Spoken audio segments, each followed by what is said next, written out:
Hey everyone, it's me, Max Mowitz, the program director here at One Iowa. My pronouns are he, they, and L. And I am here to hop on with you all today to give you a couple tips about how to talk about trans people. Trans folks have been in the news a lot lately, and there have been some really awesome public coming outs. And I've been noticing that some people have been struggling a little bit with how to talk about trans folks, how to use correct and inclusive language. And so I want to give you 4 tips today on how to be more inclusive of trans people as you talk about them, especially as trans people are first coming out. This could happen to a movie star, it could happen to your next door neighbor, it could happen to your cousin or your child. This is a really, really good way to kind of think about talking about trans folks, especially as they're in those first stages of coming out. And the first thing that I recommend you do is to use correct name and pronouns. And this is less of a recommendation and it's more of a mandatory request, right? Name and pronouns are really, really important. Name and pronouns are personhood. They show that person that you respect and care for them.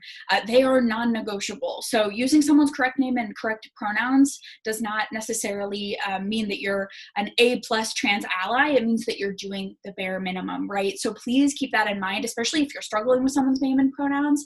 Definitely have grace for yourself.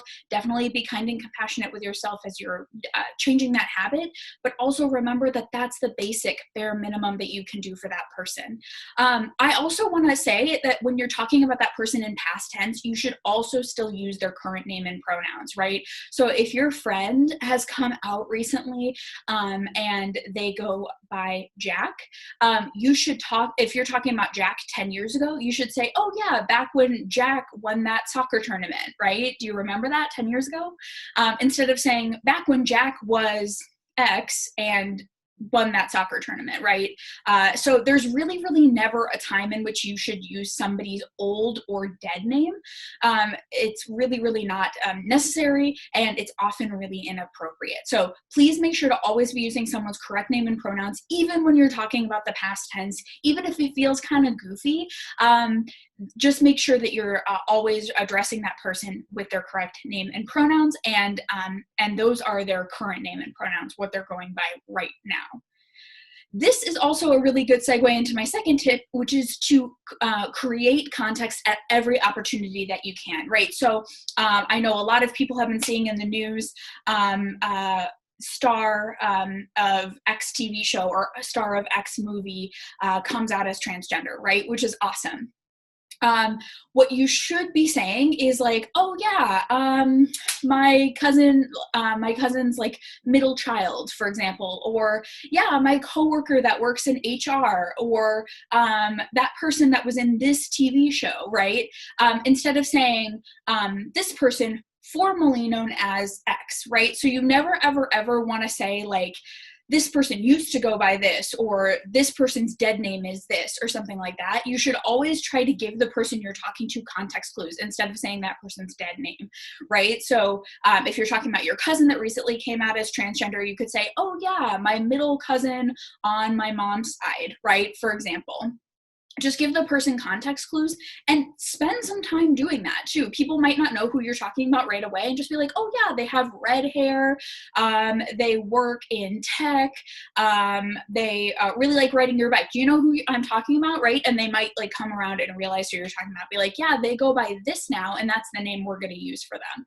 So especially if you're a member of the LGBTQ community, this is good. But if you're a cisgender person or a person that identifies with the sex that you were assigned at birth, it's really, really key that this is how you talk about transgender people. Give people context clues, but never say, oh, they used to go by this and now their name is this, right? Because that's just dead naming them in a different form. So try to avoid doing that as much as possible. Spend some time with it and get into the habit and the practice of doing that as well. And then the other thing that I think is really, really important is to stay away from kind of talking about, this is very similar to what I just talked about, but you want to avoid saying things like, he who used to be a she, or she's a woman, but she used to be a boy and now she's a woman.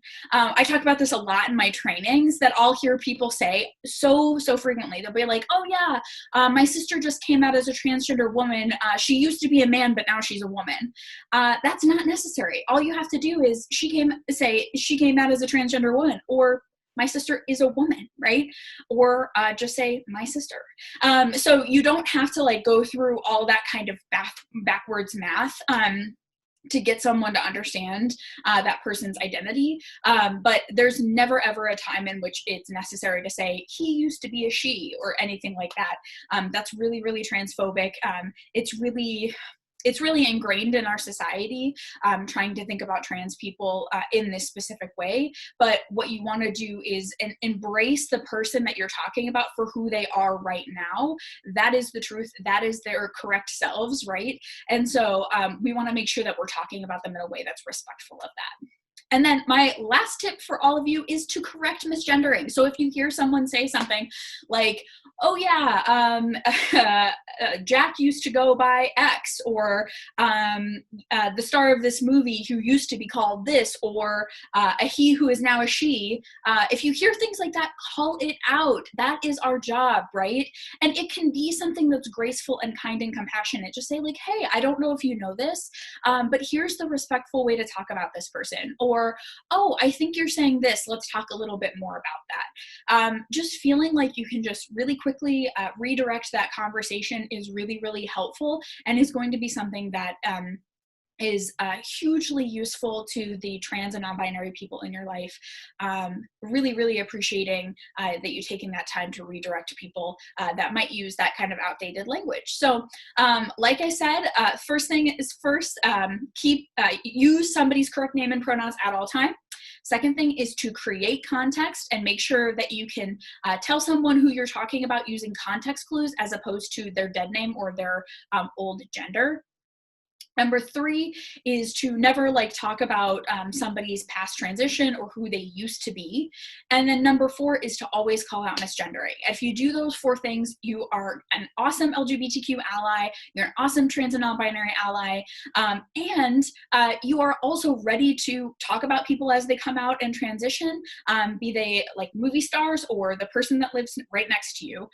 So I hope this was helpful to you all. Please let me know if you have any other questions. We're always happy to help. And thank you so much for tuning in. Bye.